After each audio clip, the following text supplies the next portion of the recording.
लॉकडाऊनमध्ये गुलाबजामुन खाण्याची इच्छा असेल तर पटकन असं गुलाबजामुन कसं बनवता येईल ते आज आपण बघणार आहोत. आणि अगदी 2 इन्ग्रेडियंट्स वापरून आपण गुलाबजामुन बनवणार आहोत. तर चला मग बघू गुलाबजामुनची रेसिपी. जर तुम्ही स्वाबास किचनला सबस्क्राईब नसेल केलं तर सबस्क्राईब करा आणि बेल आयकॉनवर क्लिक करा, म्हणजे तुम्हाला प्रत्येक व्हिडिओचे नोटिफिकेशन मिळतील. इथे मी 6 रेग्युलर सँडविच ब्रेड स्लाइसेस घेतले आहेत. एजेस कट करून घ्यायचे आहेत.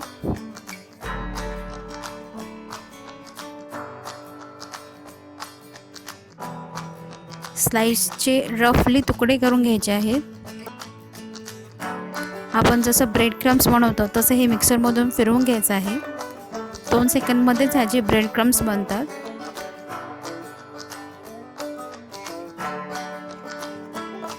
हे परफेक्ट असे ब्रेड क्रम्स बनवून तयार आहेत.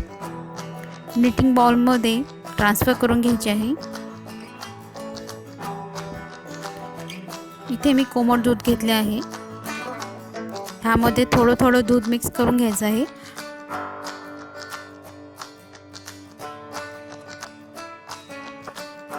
आणि ह्याचा डो बनवून घ्यायचा आहे.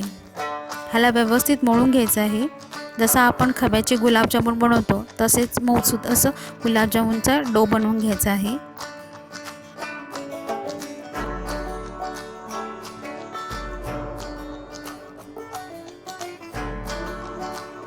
इथे सॉफ्ट असा डो बनवून झाला आहे.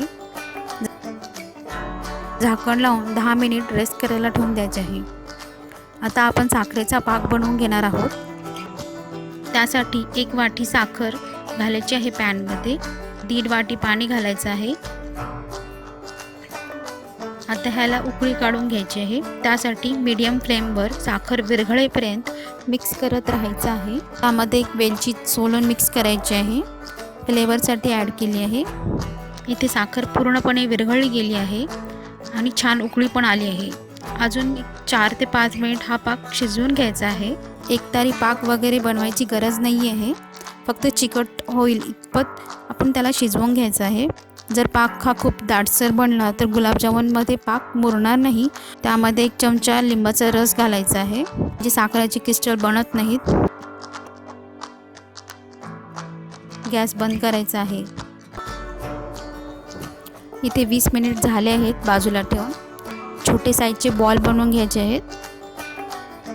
जर बॉल बनवताना क्रॅक जात असेल तर दूध कमी झाल्यामुळे असं होतं, तर थोडंसं दूध मिक्स करून पुन्हा छान डो बनवून घ्यायचा आहे आणि मग सेम पद्धतीने गोळे बनवून घ्यायचे आहेत. अशा पद्धतीने आपण सगळे गोळे बनवून घेणार आहोत.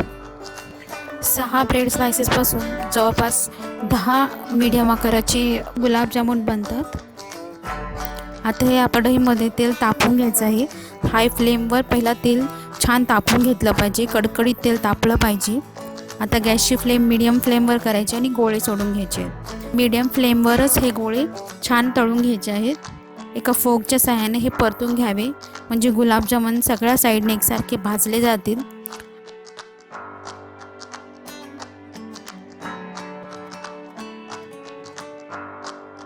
गुलाबजामुनला एकसारखा सोनेरी रंग येईपर्यंत आपण ह्याला परतून घेणार आहोत.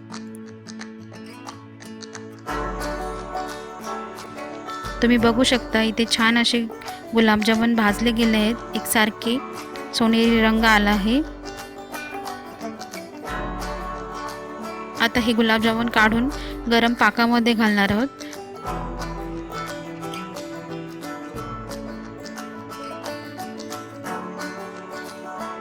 पाक हा गरमच असावा, म्हणजे ते पटकन मुरून घेतात.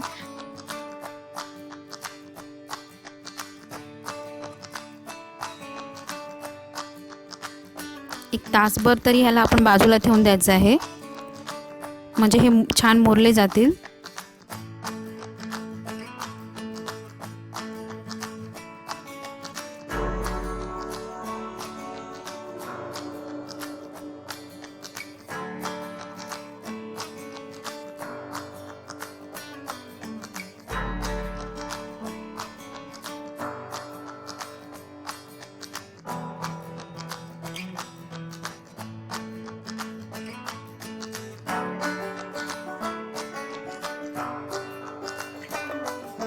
आणि जर तुम्हाला हा माझा व्हिडिओ आवडला असेल तर व्हिडिओला लाईक करा, शेअर करा आणि चॅनलला सबस्क्राईब करायला विसरू नका. Thank you for watching.